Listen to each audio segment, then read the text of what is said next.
Je suis toujours en direct du Grenelle du droit. Je suis en compagnie de Jean-Philippe Gilles, président de la FJE. Jean-Philippe, bonjour. Bonjour, cher Arnaud. Alors, on va revenir sur l'actualité du moment. C'est le plan d'action du ministre de la Justice, Éric Dupond-Moretti, plan d'action pour la justice. Que pensez-vous de ce plan? Eh bien, c'est un plan ambitieux, plus de 60 mesures, ce n'est pas rien, qui a pris appui sur une consultation très élargie, les États généraux du droit. Et effectivement, ce qui nous a beaucoup plu dans l'intervention du garde des Sceaux, c'est au-delà des mesures, c'est cette conscience que nous sommes à un moment historique où il faut mobiliser toutes les énergies des professions juridiques pour rétablir le service public de la justice. Et je crois que nous aussi, juristes d'entreprise, qui pouvons paraître un peu loin de ces sujets-là, eh bien en fait, nous sommes concernés aussi. Pourquoi ? Parce que les entreprises sont des justiciables et que les juristes d'entreprise participent à cette vie de la justice d'une manière ou d'une autre. Et si nous sommes restés très longtemps dans nos bureaux, eh bien je crois qu'aujourd'hui, il est important d'aller vers ces sujets qui sont des sujets plus citoyens. Quelques exemples. Dans le cadre notamment des mesures relatives au recrutement des magistrats, eh bien, il est vrai que les juristes d'entreprise, qui sont devenus la deuxième profession du droit en France, eh bien, constituent un vivier. Nos membres aujourd'hui sont des juristes très bien formés, Bac+5, souvent dotés d'un double cursus à l'étranger, parlant plusieurs langues, et donc on peut considérer que ce sont des têtes bien faites qui peuvent également intéresser la magistrature.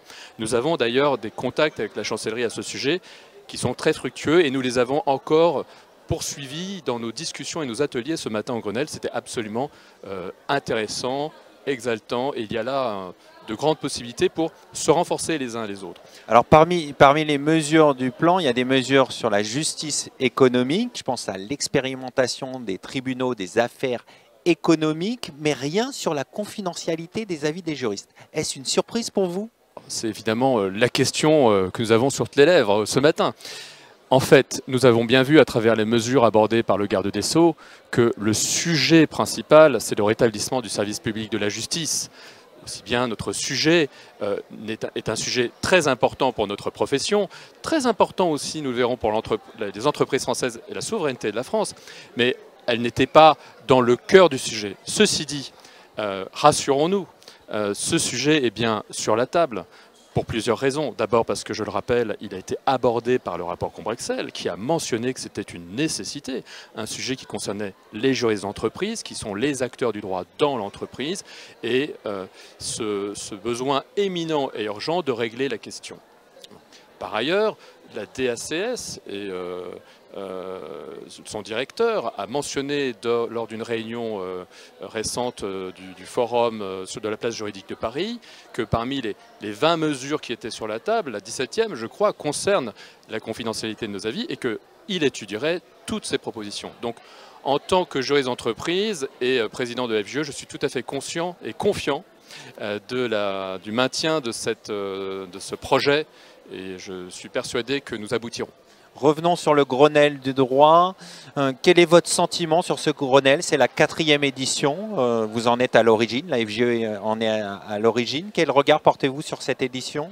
Alors, la FJE en est à l'origine, mais nous avançons main dans la main avec le Cercle Montesquieu.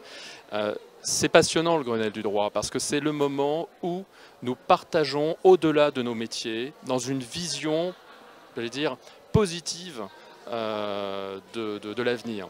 Alors, cette 4e édition, c'est une édition de retrouvailles après 2 années de suspension liées à la pandémie. Nous en sommes très satisfaits, près de 900 inscrits, 500 présents ce matin.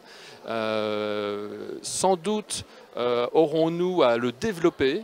Je vous donne rendez-vous d'ores et déjà au Grenelle suivant, pour lequel nous avons d'ores et déjà des idées d'utiliser aussi nos délégations régionales, parce que vous savez que la FJE est implantée partout en France et qu'il y a sans doute des talents partout, chez les magistrats, les avocats et les juristes d'entreprise sur tout le territoire national. Pour terminer, le thème de ce Grenelle, c'était l'avenir de la filière juridique.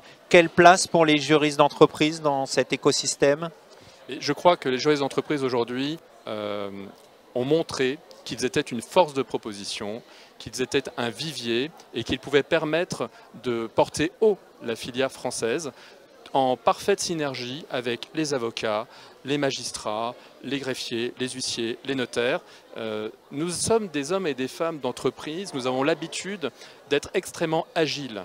L'innovation, c'est le cœur de l'entreprise. Donc nous sommes peut-être la profession juridique qui est la plus, comment dire, contaminée au bon sens du terme par cette qualité. Et je pense que nous pouvons largement la partager et la transmettre aux autres professions. En tout cas, j'en fais le vœu. On va conclure là-dessus. Merci d'être passé sur notre plateau. Merci et bonne année à vous. Bonne année également.